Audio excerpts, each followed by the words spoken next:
Bismillahirrahmanirrahim. Assalamualaikum warahmatullahi wabarakatuh.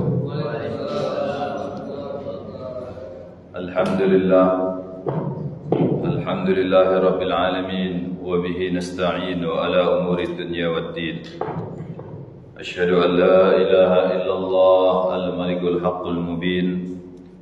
وأشهد أن سيدنا محمدا عبده ورسوله صادق الوعد الأمين اللهم صل وسلم وكرم وعظم على سيدنا محمد طب القلوب ودوائها وعافية الأبدان وشفائها ونور الأبصار وضيائها وقوت الأرواح وغذائها وعلى آله وصحبه وسلم سبحانك لا علم لنا إلا ما علمتنا إنك أنت العليم الحكيم رب اشرح لي صدري ويسر لي أمري واحلل عقدة من لساني يفقهوا قولي بجاه النبي والآل والأصحاب أما بعد. Hadirin jamaah Masjid Al-Amin yang dimuliakan oleh Allah Subhanahu wa taala. Alhamdulillah,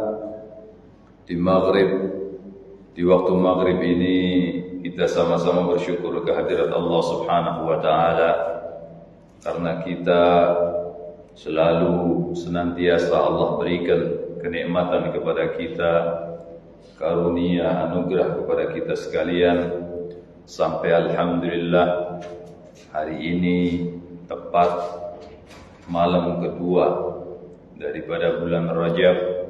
Kita masih diberikan usia panjang oleh Allah Subhanahu wa taala untuk mendapatkan bulan Rajab, bulan yang mana dikatakan oleh Allah Subhanahu wa taala, inna iddatash syuhuri 'indallahi 12 syahran fi kitabillah yauma khalaqas samawati wal ardh minha arba'atun hurum. Al-ayat. Inna iddatash syuhur, kata Allah Subhanahu wa taala, sesungguhnya bilangan bulan indallah, di sisi Allah Subhanahu wa taala, 12 syahran, 12 bulan jumlahnya. Yauma khalaqas samawati wal ardh, pada bulan-bulan tersebut Allah menciptakan langit dan bumi. Minha, dan di antara bulan-bulan tersebut, minha arba'atun hurum, ada 4 bulan yang dimuliakan, yang diistimewakan oleh Allah Subhanahu wa taala. Bulan-bulan tersebut yaitu bulan Dzulqa'dah, kemudian lanjut kepada bulan Dzulhijjah, kemudian lanjut ke bulan Muharram, dan yang terpisah sendiri adalah bulan Rajab. Dan alhamdulillah kita diberikan usia panjang oleh Allah Subhanahu wa taala sehingga bisa mendapatkan bulan Rajab yang penuh keberkahan, yang penuh ampunan dari Allah Subhanahu wa taala. Bahkan baginda Nabi sallallahu alaihi wasallam bersabda dalam satu hadis beliau, Rajab syahrullah wa Sya'ban syahri wa Ramadan syahru ummati. Rajab adalah bulannya Allah Subhanahu wa taala. Dikatakan oleh para ulama, bulan Rajab dikatakan bulannya Allah Subhanahu wa taala karena Allah di bulan Rajab membuka pintu maghfirahnya. Allah menerima taubat daripada semua hamba-hambanya yang ingin kembali kepada Allah Subhanahu wa taala. Allah mencurahkan rahmatnya di bulan Rajab. Maka dari itu bulan ini dikatakan adalah bulannya Allah Subhanahu wa taala.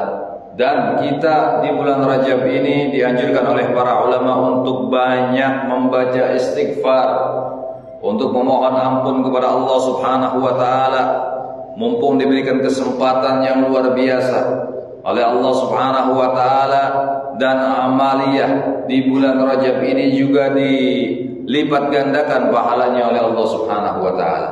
Maka dari itu, hadirin yang dimuliakan oleh Allah Subhanahu wa taala, mari sama-sama kita tingkatkan istighfar kita, permohonan ampun kita kepada Allah Subhanahu wa taala, sehingga insyaallah tatkala kita masuk bulan Sya'ban dan bulan Ramadan, segala dosa-dosa kita diampuni oleh Allah Subhanahu wa taala, dan juga insyaallah kita kelak akan diwafatkan oleh Allah Subhanahu wa taala dengan keadaan husnul khatimah. Amin ya rabbal alamin. Dan juga di bulan Rajab ini banyak peristiwa-peristiwa yang sangat penting bagi kita ataupun penting bagi baginda Nabi Muhammad sallallahu alaihi wasallam. Ada satu peristiwa penting bagi baginda Nabi Muhammad sallallahu alaihi wasallam, yaitu perintah atau undangan Allah Subhanahu wa taala, yaitu undangan Isra Mi'rajnya baginda Nabi Muhammad sallallahu alaihi wasallam. Pada waktu itu baginda Nabi sallallahu alaihi wasallam dalam keadaan sedih. Di bulan Rajab baginda Nabi sallallahu alaihi wasallam dalam keadaan sedih karena ditinggal wafat oleh dua orang yang sangat membantu dakwah daripada baginda Nabi sallallahu alaihi wasallam.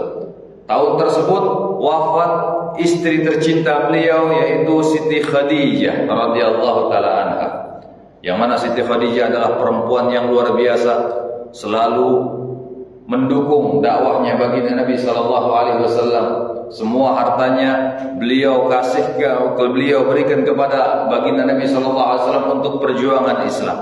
Bahkan beliau pernah mengatakan kepada baginda Nabi sallallahu alaihi wasallam, "Wahai Rasulullah, wahai suamiku, kalau seandainya aku wafat terlebih dahulu dan engkau ingin melanjutkan dakwahmu dan engkau tidak mempunyai biaya, engkau tidak mempunyai biaya untuk transportasi dan lain sebagainya," kata Siti Khadijah, "maka gali kuburku, kumpulkan tulang-tulangku, rakitlah menjadi perahu untuk sampai ke tujuan dakwahmu, wahai suamiku." Ini Siti Khadijah radhiyallahu taala anha, yang wanita yang betul-betul membantu dakwah daripada baginda Nabi Muhammad sallallahu alaihi wasallam. Kemudian yang kedua, pada tahun itu juga wafat paman beliau yang selalu mendukung dakwahnya baginda Nabi sallallahu alaihi wasallam, yang mana beliau menjadi backing utama baginda Nabi sallallahu alaihi wasallam. Pernah sekali waktu Abu Thalib paman beliau dipanggil oleh orang-orang kafir Quraisy, oleh pembesar-pembesar Quraisy, ada Abu Jahal, ada Abu Lahab, ada Utbah dan lain sebagainya berkumpul.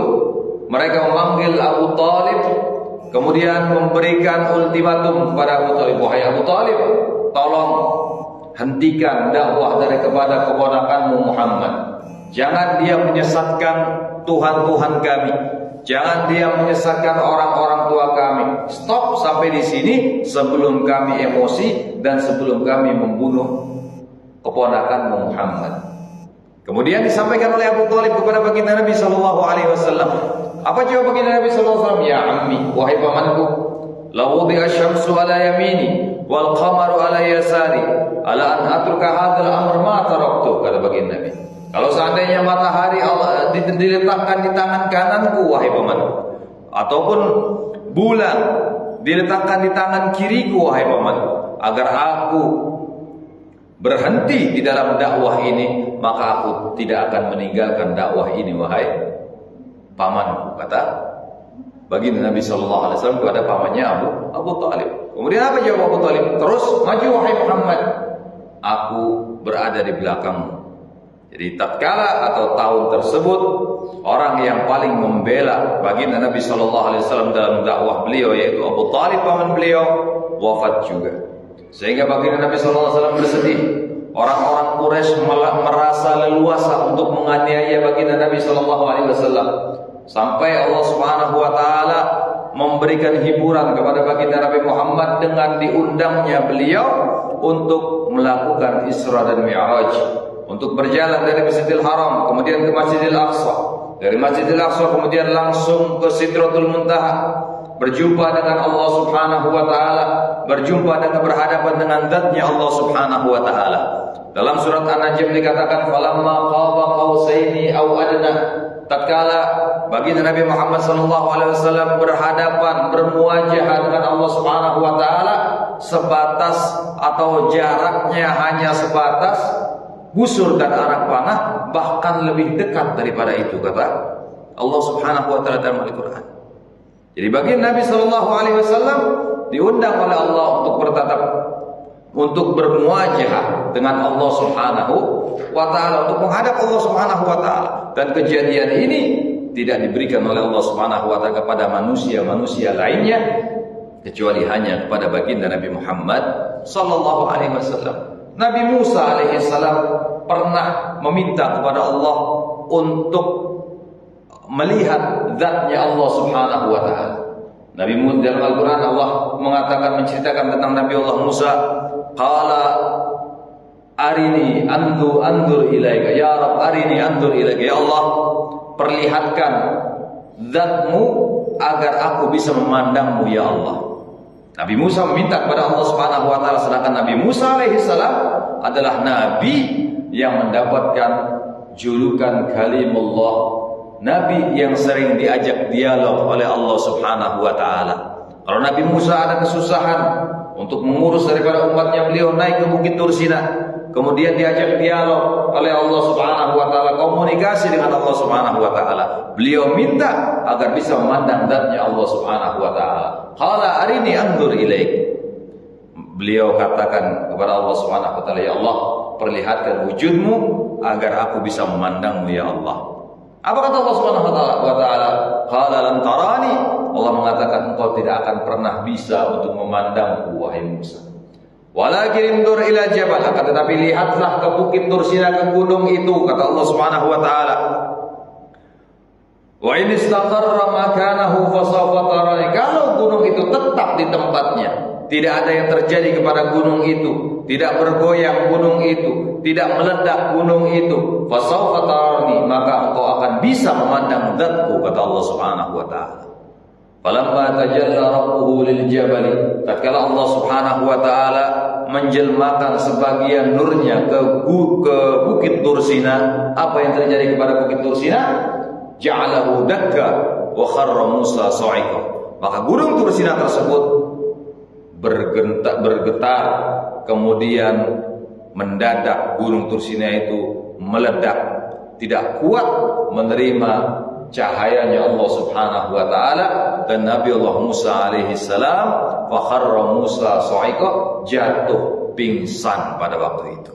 Dan dikatakan oleh para ulama, pingsannya Nabi Allah Musa ini kata tanggung bapak-bapak ibu-ibu, 40 hari 40 malam pingsannya Nabi Allah Musa karena enggak kuat. Kemudian ulama mengatakan itu ya baru satu hijab saja yang dibuka oleh Allah Subhanahu wa taala kepada Nabi Allah Musa alaihi salam. Ada 70 hijab lagi yang belum dibuka oleh Allah Subhanahu wa taala. Satu hijab dibuka oleh Allah Subhanahu wa taala, tidak kuat Nabi Allah Musa alaihi salam. Maka dari itu tidak ada manusia siapapun yang bisa memandang zatnya Allah Subhanahu wa taala di dunia kecuali baginda Nabi Muhammad sallallahu alaihi wasallam. Tapi kita nanti insyaallah, jikalau kita berada di surganya Allah Subhanahu wa taala, tiap hari Jumat kita bersilaturahim kepada Allah Subhanahu wa taala, kita langsung bisa memandang zatnya Allah Subhanahu wa taala. Mereka yang berada di surga bisa memandang zatnya Allah Subhanahu wa taala, dan itulah kenikmatan yang paling besar daripada kenikmatan yang ada di surga. Padahal kenikmatan di surga seperti dikatakan oleh baginda Nabi sallallahu alaihi wasallam, seperti apa kenikmatan surga? Ma la 'ainun ra'at wa la udhunun sami'at wa la khatara 'ala qalbi bashar. Nikmat di surga tidak pernah dilihat oleh mata kepala, tidak pernah didengar oleh telinga, dan juga tidak pernah dirasakan oleh hatinya manusia. Semua yang ada di surga diberikan oleh Allah Subhanahu wa taala untuk penghuni-penghuni yang ada di surga. Disediakan oleh Allah Subhanahu wa taala sungai-sungai yang terbuat daripada susu, yang terbuat daripada khamr, yang terbuat daripada madu. Kita minta apapun di surga dituruti oleh Allah Subhanahu wa taala. Semua malaikat berkhidmat melayani orang-orang yang ada di surganya Allah Subhanahu wa taala. Semua fasilitas diberikan oleh Allah Subhanahu wa taala. Laki-laki mendapatkan 40 bidadari. Coba bayangkan, ya, cari 2 saja kalau di dunia susah. Ya, di akhirat nanti dapat 40 bidadari. Siap-siap aja bapak-bapak, insyaallah. Mudah-mudahan kuat dengkulnya. Ya, di surga disediakan 40 bidadari oleh Allah Subhanahu wa taala. Ibu-ibu seperti apa? Apakah diberikan bidadari oleh Allah Subhanahu wa taala? Lawannya bidadari tidak. Tapi ibu-ibu dijadikan oleh Allah Subhanahu wa taala sebagai ratunya bidadari. Walaupun di dunia wajahnya pas-pasan, ya di akhirat insyaallah menjadi wanita yang tercantik. Bidadari kalah cantiknya dengan orang-orang atau perempuan-perempuan yang menghuni surganya Allah Subhanahu wa taala. Ini kenikmatan surga yang sangat luar biasa. Dan hari Jumat, setiap hari Jumat kita orang-orang yang ada di surga dipersilahkan untuk bisa memandang zatnya Allah Subhanahu wa taala, dan memandang zatnya Allah melebihi daripada kenikmatan-kenikmatan surga itu semuanya. Jadi hadirin bapak-bapak, ibu-ibu yang dimuliakan oleh Allah Subhanahu wa taala, inilah keutamaan yang paling istimewa untuk baginda Nabi Muhammad sallallahu alaihi wasallam, yaitu beliau bisa berjumpa dengan zatnya Allah Subhanahu wa taala tanpa batasan. Ya, seperti kita ngobrol demikian. Jadi tidak ada batasan antara Allah Subhanahu wa taala dengan baginda Nabi sallallahu alaihi wasallam. Sedangkan malaikat Jibril saja tatkala mengantar baginda Nabi Muhammad sallallahu alaihi wasallam sampai ke langit ketujuh untuk melanjutkan perjalanan beliau ke Sidratul Muntaha, malaikat Jibril angkat tangan, wahai Muhammad, likulli minna lahu maqamun ma'lum, kata malaikat Jibril. Setiap di antara kita punya batasan-batasan sendiri, wahai Muhammad. Kata baginda Nabi Muhammad, ayatrukul khalilu khalilah. Apakah tega engkau, wahai Jibril, meninggalkan aku yang mana engkau selalu mengawalku kemana-mana sampai langit ketujuh, engkau tinggalkan aku sendiri, wahai Jibril. Kata malaikat Jibril, segala sesuatu itu ada batasnya, wahai Muhammad. Kalau saya melangkahkan satu langkah saja melebihi daripada batasan saya, maka aku akan binasa, kata malaikat Jibril alaihissalam. Maka dari itu malaikat Jibril mundur, kemudian baginda Nabi Muhammad SAW dijemput oleh makhluknya Allah Subhanahu wa taala yang khusus diciptakan untuk menjemput baginda Nabi Muhammad SAW sampai naik ke Sidratul Muntaha dan bermuajahah dengan Allah Subhanahu wa taala. Tatkala berjumpa dengan Allah Subhanahu wa taala di Sidratul Muntaha, baginda Nabi SAW bertanya, membaca salam untuk Allah Subhanahu wa taala seperti yang ada di dalam salat kita. At-tahiyatul mubarakatus salawatut thayyibatu lillah. Semoga salam tercurahkan kepada Allah Subhanahu wa taala, salam yang baik tercurahkan untuk Allah Subhanahu wa taala. Dibalas oleh Allah Subhanahu wa taala, assalamu alayka ayyuhan nabiy wa rahmatullahi wa barakatuh. Keselamatan atas engkau, wahai Nabi, rahmat dan keberkahan selalu menyertaimu, kata Allah Subhanahu wa taala. Kemudian dijawab lagi oleh baginda Nabi sallallahu alaihi wasallam, assalamu alayna wa ala ibadillahis shalihin. Dan keselamatan atas kami dan hamba-hamba yang soleh. Saya mau tanya, tatkala baginda Nabi sallallahu alaihi wasallam menghadap Allah Subhanahu wa taala, beliau sendiri atau rame-rame? Beliau pergi sendiri. Ya, beliau bahkan malaikat Jibril tidak mengikuti beliau, tidak bisa mengawal baginda Nabi sallallahu alaihi wasallam. Tapi baginda Nabi sallallahu alaihi wasallam mengatakan, assalamu alaina, keselamatan atas kami, bukan keselamatan atas saya, kata baginda Nabi, tapi keselamatan atas kami. Ini bukti bahwasanya baginda Nabi sallallahu alaihi wasallam memperhatikan kita umatnya, membawa kita untuk bisa berjumpa dengan Allah Subhanahu wa taala, menyampaikan salamnya kita untuk Allah Subhanahu wa taala. Saking sayangnya baginda Nabi sallallahu alaihi wasallam kepada kita umatnya. Kemudian tatkala terjadi dialog antara baginda Nabi sallallahu alaihi wasallam dengan Allah Subhanahu wa taala, baginda Nabi mengatakan kepada Allah Subhanahu wa taala, ya Rabbi, seperti yang dalam hadis yang diriwayatkan oleh Sayyidatuna Aisyah radhiyallahu taala anha, beliau bertanya kepada baginda Nabi sallallahu alaihi wasallam, ya Rasulullah, apa yang terjadi antara engkau dengan Allah tatkala engkau menghadap Allah Subhanahu wa taala? Kata baginda Nabi sallallahu alaihi wasallam, apakah engkau ingin tahu, wahai Aisyah? Demi ayahmu Abu Bakar, wahai Rasulullah, beritahu aku apa yang terjadi antara dirimu dengan Allah Subhanahu wa taala.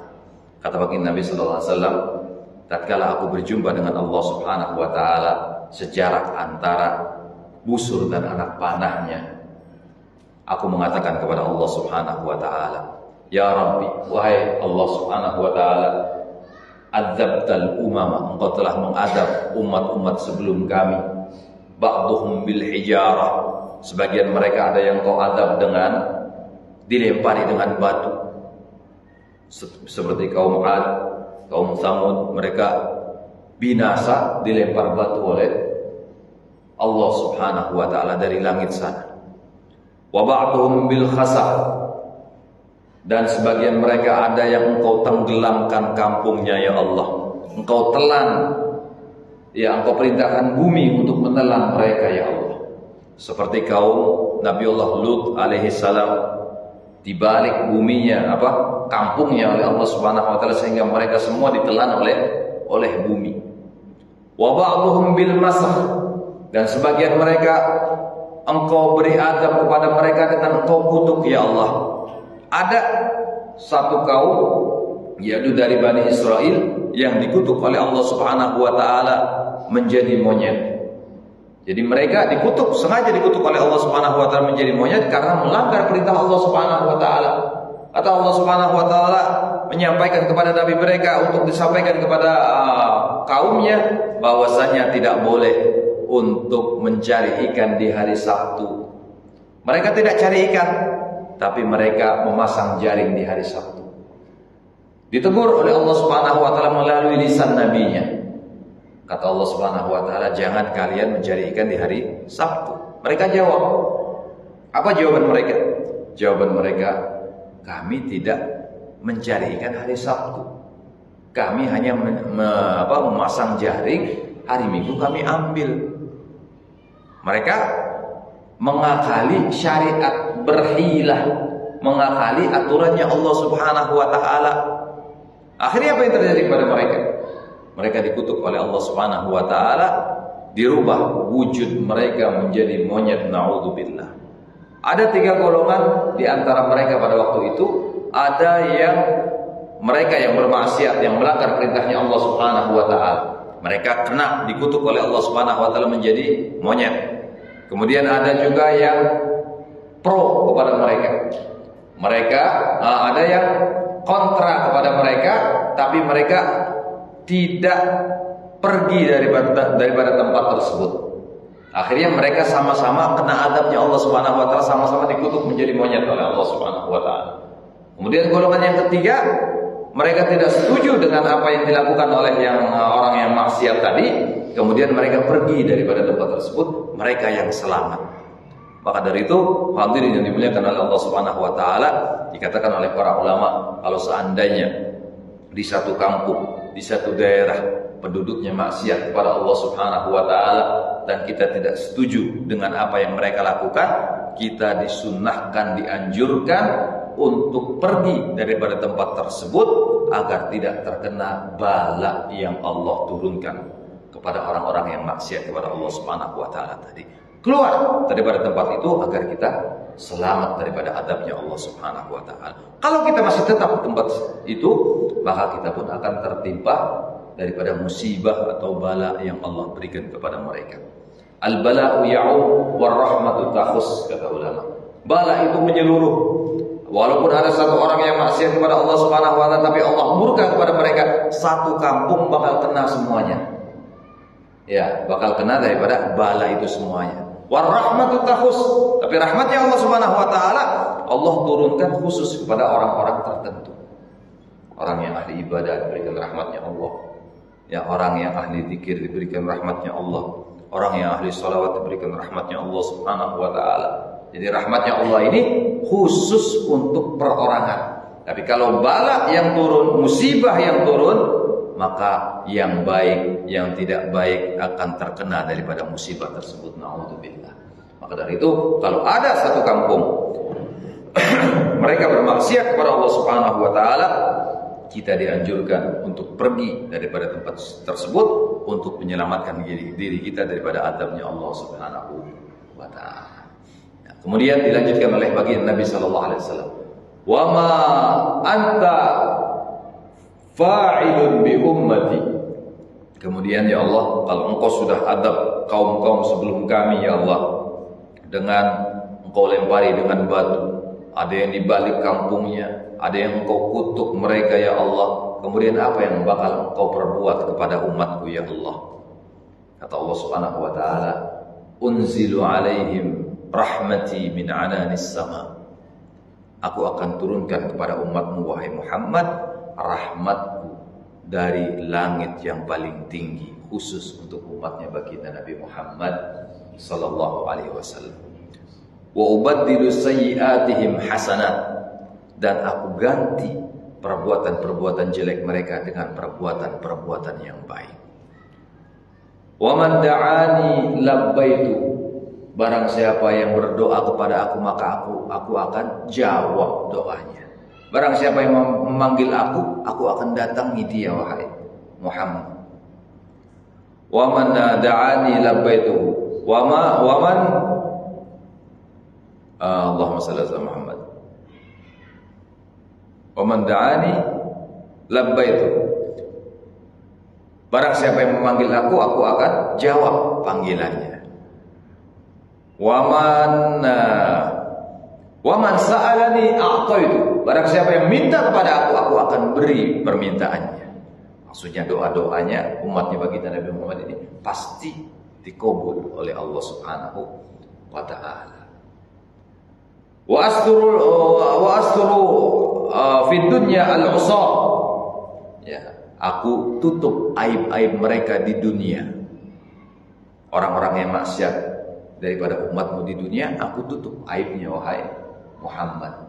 Lain dengan umat-umat terdahulu. Kalau umat Yahudi, umat Bani Israel, dulu kalau maksiat kepada Allah Subhanahu wa taala, dia bangun tidur besok pagi sudah ada tulisan di depan pintunya. Misalnya malam ada yang nyolong, besok pagi depan rumahnya, depan pintu rumahnya ada tulisan fulan maling. Itu sudah ketahuan, langsung nggak pakai polisi, ya nggak pakai intel, langsung Allah menulis di pintu rumahnya maling. Kalau orang yang korupsi, langsung besok paginya koruptor. Orang yang zina ada tulisan zani, orang yang berzina. Langsung ketahuan, langsung dihukum menurut syariat yang ada pada waktu itu. Jadi itu umat-umat terdahulu Bani Israel demikian.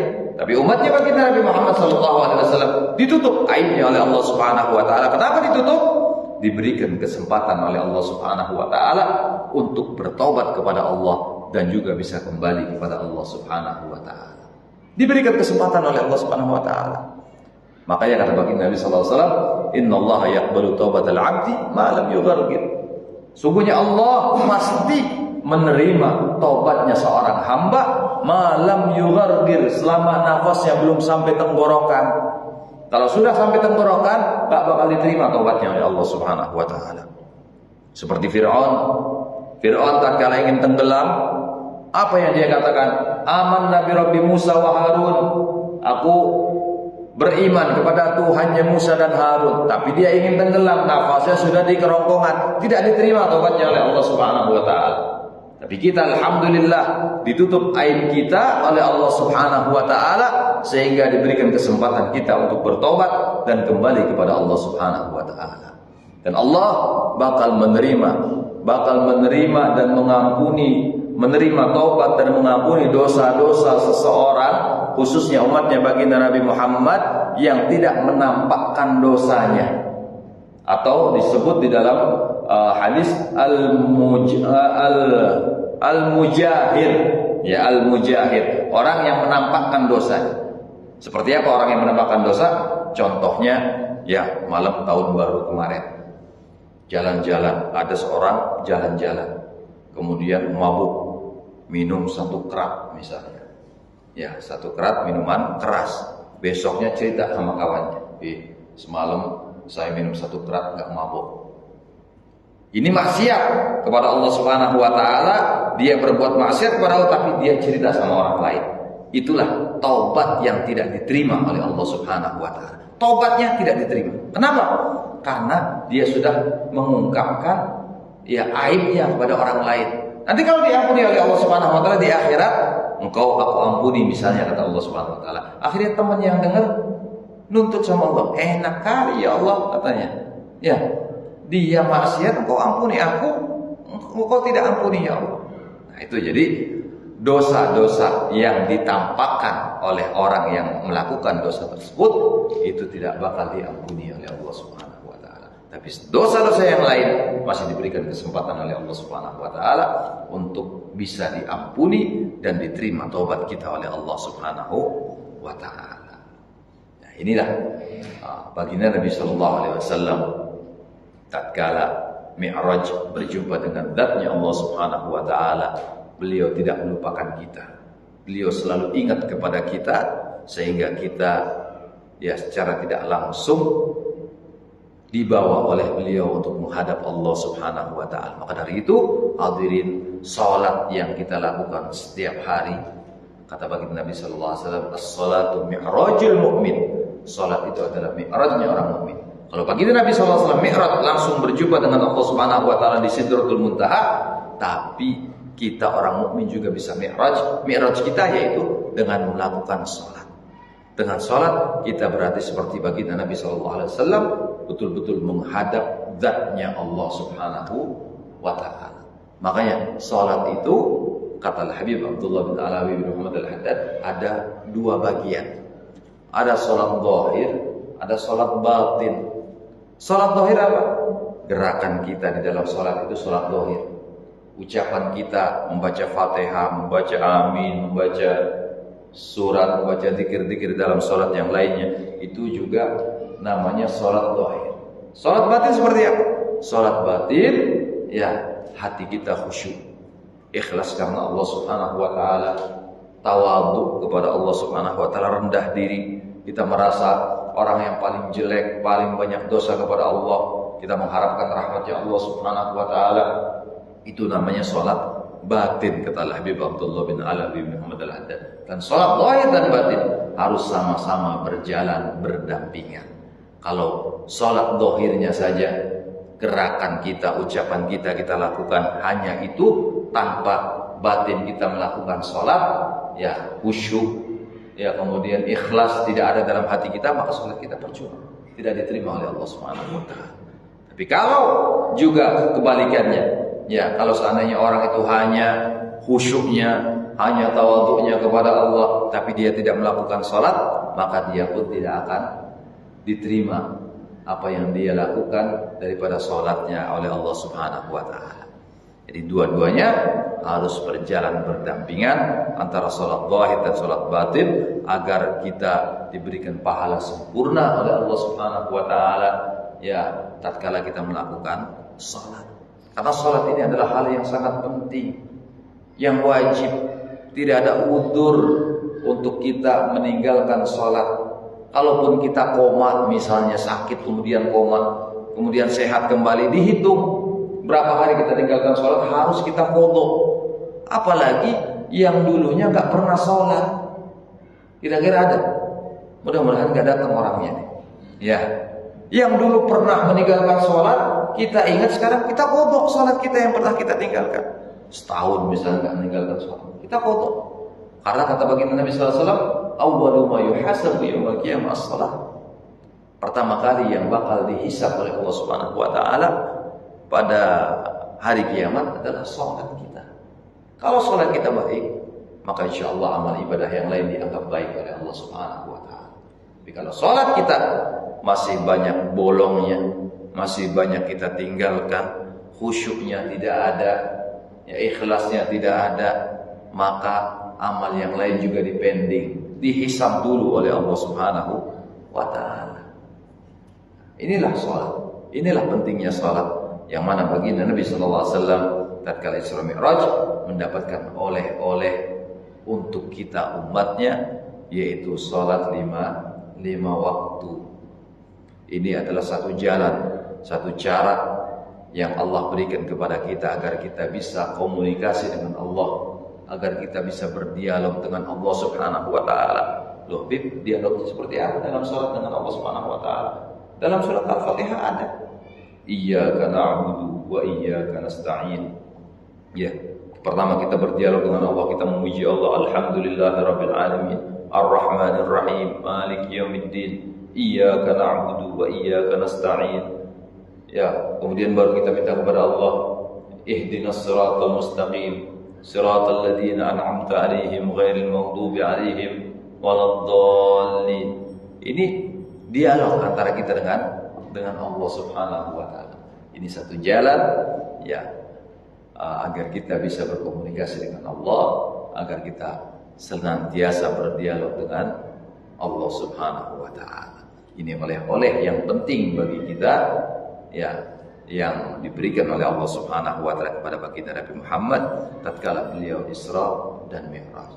Dan salat juga adalah salah satu rukun daripada Islam yang kedua yang sangat penting. Ya, kata baginda Nabi sallallahu alaihi wasallam, "Bunyal Islam ala khamsin, syahadatu an la ilaha illallah wa anna Muhammadur Rasulullah wa iqamis salah wa ita'iz zakah wa shaum Ramadan wal hajjul bait man istata'a ilaihi sabila." Islam itu didirikan atas 5 pilar, 5 tiang kata baginda Nabi sallallahu alaihi wasallam. Yang pertama syahadatu an la ilaha illallah wa anna Muhammadur Rasulullah, yaitu bersyahadat, mengucapkan 2 kalimat syahadat. Kemudian wa iqamis salat, dan mendirikan salat. Kenapa dikatakan situ mendirikan salat, bukan melakukan salat? Karena kalau melakukan gampang, kalau mendirikan ini berat. Ya, kalau kita mendirikan kayu misalnya sebagai tiang, kira-kira kayunya kita jaga terus gak? Ya, kita jaga agar tidak runtuh. Kita jaga, kita kasih paku, kita kasih macam-macam, kita ikat sana, ikat sini agar kayu itu selalu tegak. Ya, itu namanya mendirikan sholat. Kalau melakukan gampang, nggak ada istiqomahnya. Tapi kalau sudah mendirikan, dia mesti jaga itu ya tiang agar tidak roboh. Nah, makanya mendirikan sholat. Wa ita'iz zakat, kemudian mengeluarkan zakat. Zakat bukan hanya orang kaya saja yang bisa mengeluarkan zakat. Kita pun ya orang yang tidak punya misalnya tiap tahun mengeluarkan zakat, wajib mengeluarkan zakat, yaitu zakat fitrah. Berarti 1 syahadat sudah dilakukan misalnya, 2 salat sudah dilakukan, kemudian 3 zakat sudah dilakukan walaupun zakat fitrah. Kemudian wa shaum Ramadan, dan puasa bulan Ramadan, dan insyaallah ini juga sudah kita lakukan. Kemudian yang kelima wa hajjul bait man istata'a ilaihi sabila. Rukun Islam yang kelima yaitu melakukan ibadah haji bagi mereka yang mampu. Tapi kalau kita yang enggak mampu seperti apa?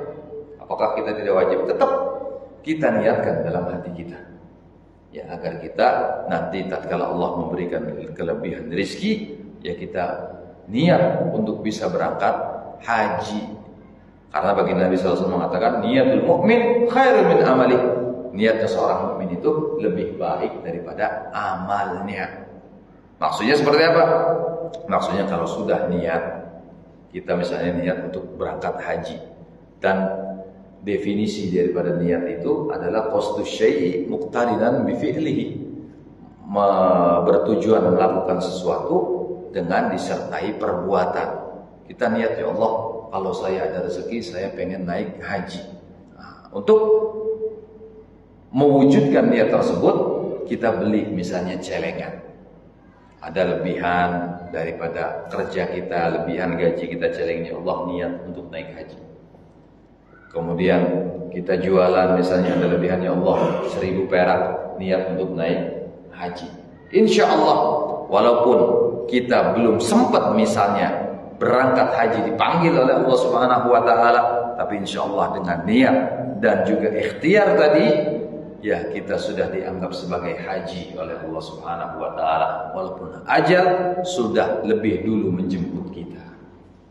Nah, ini 5 tiang daripada Islam, yang mana kata Al-Habib Zain bin Ibrahim bin Smith, beliau katakan dalam kitabnya, beliau mengutip kalam daripada ulama dalam kitab Syarah Hadis Jibril. Beliau katakan bahwasanya satu dengan lainnya daripada rukun Islam ini sangat saling berkaitan.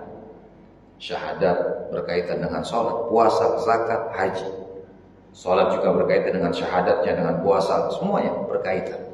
Dan kalau seandainya hanya satu saja daripada rukun Islam ya yang kita lakukan, maka orang itu termasuk orang yang Islamnya tidak sempurna, kata beliau. Kadang ada orang, ya manusia, ya mungkin saudara-saudara kita hanya bersyahadat saja. Untuk sholat dia tidak sholat, puasa dia tidak puasa. Ya kadang sholatnya setahun cuma 2 kali, Idul Fitri sama Idul Adha.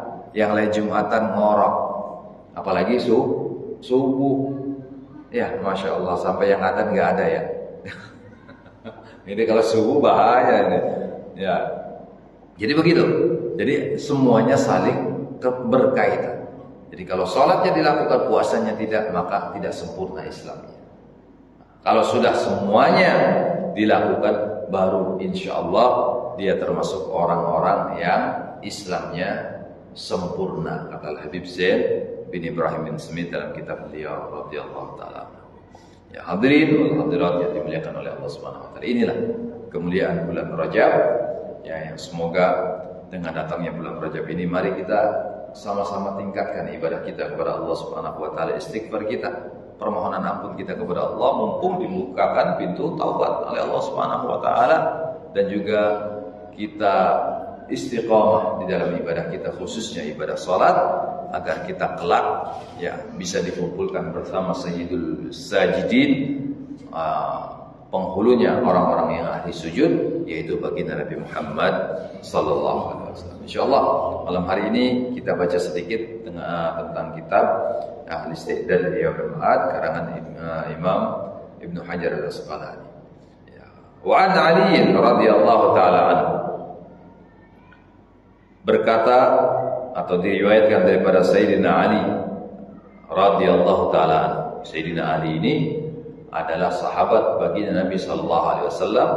Beliau mulai kecil hidup bersama baginda Nabi Muhammad sallallahu alaihi wasallam. Bahkan baginda Nabi Muhammad pernah tinggal di rumah Sayyidina Ali, di rumah ayahandanya yaitu Abu Thalib.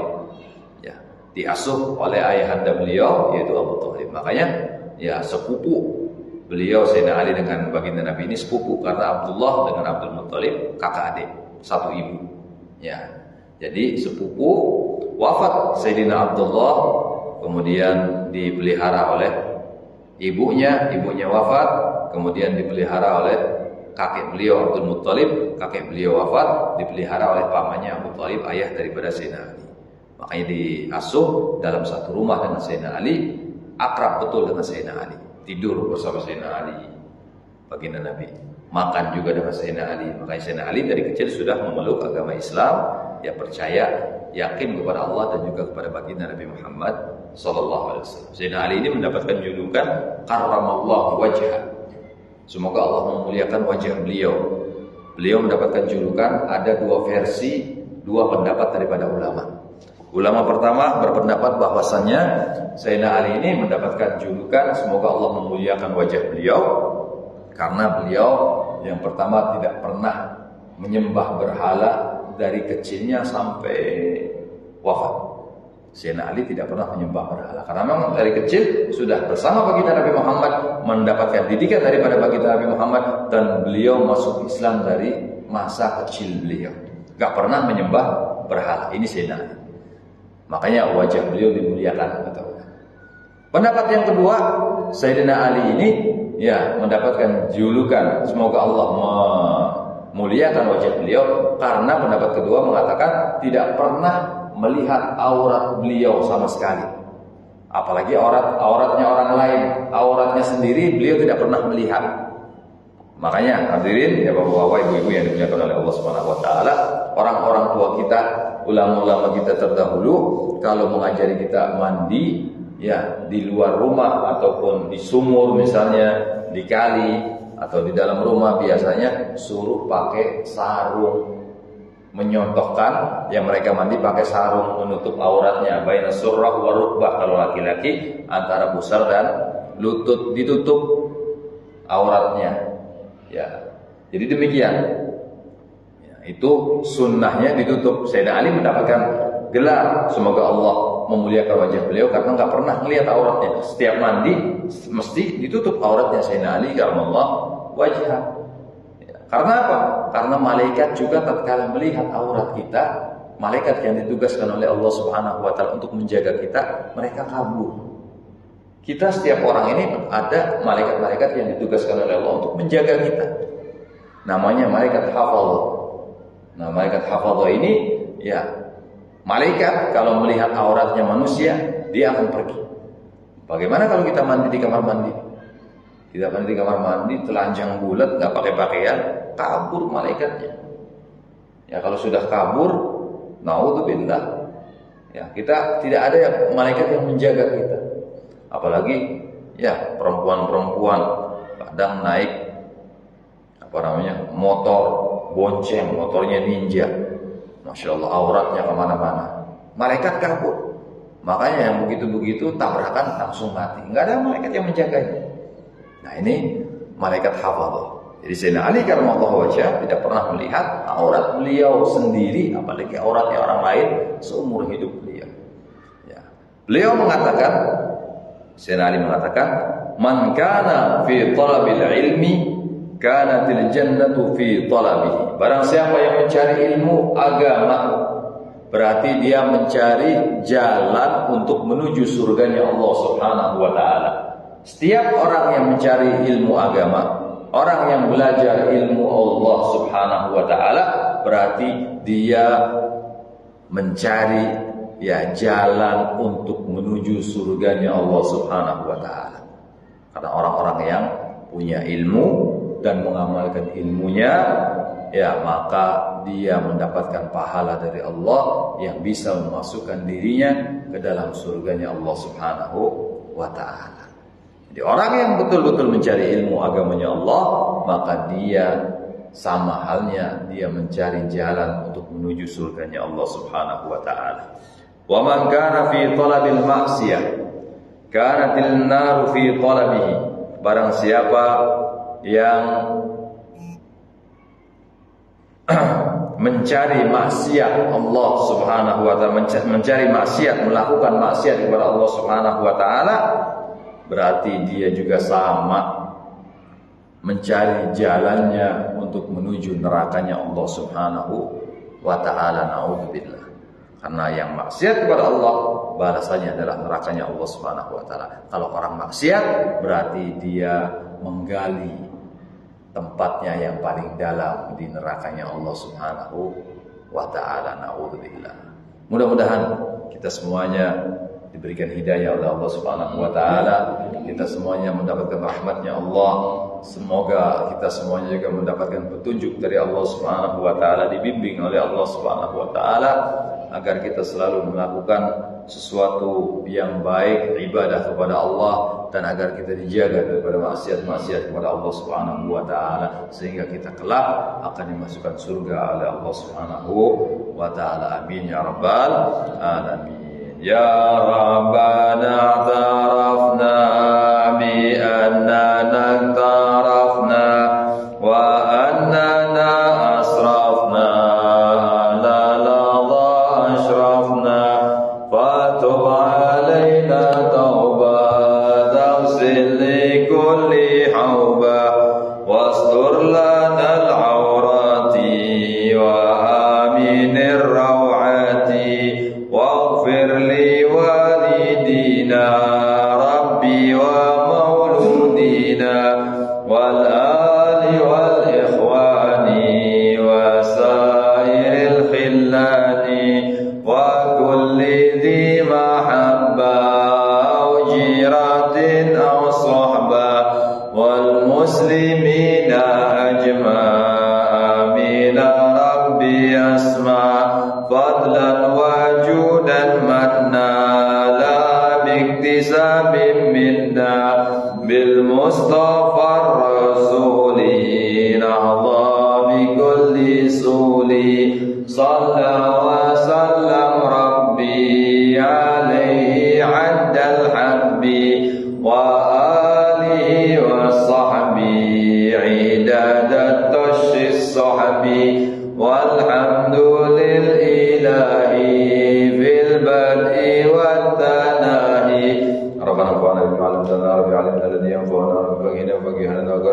بديننا مع القدر وانتظكر ربي وفقنا وفق لما ترضيك وعن فعل الكرم وارزق كل أهل الدائم وخلات في على من أحضر بالخير ونطفى كل شر ربنا سر لنا كل شؤون وقرب رضاك رؤيا وقتنا ربنا كل الديون قبل أن تأتينا رسل من ربك فيه واستر ذكر من ستر وصلت الله تكشى المصطفى من الحق دعنا ولوفى بكتاب في لنشر الشفاء وعلى الآل الكرام الشرفاء وعلى صاحب المصاب الغرار اللهم اهدنا بهداك واجعلنا ممن نشتر في رضاك ولا تولنا وليا سواك ولا تجعلنا من خلف أمرك وعصاك وسبحان الله ونعم الوكيل ولا حول ولا قوة إلا بالله العلي العظيم صلى الله عليه وسلم محمد وعلى آله وصحبه وسلم والحمد لله رب العالمين.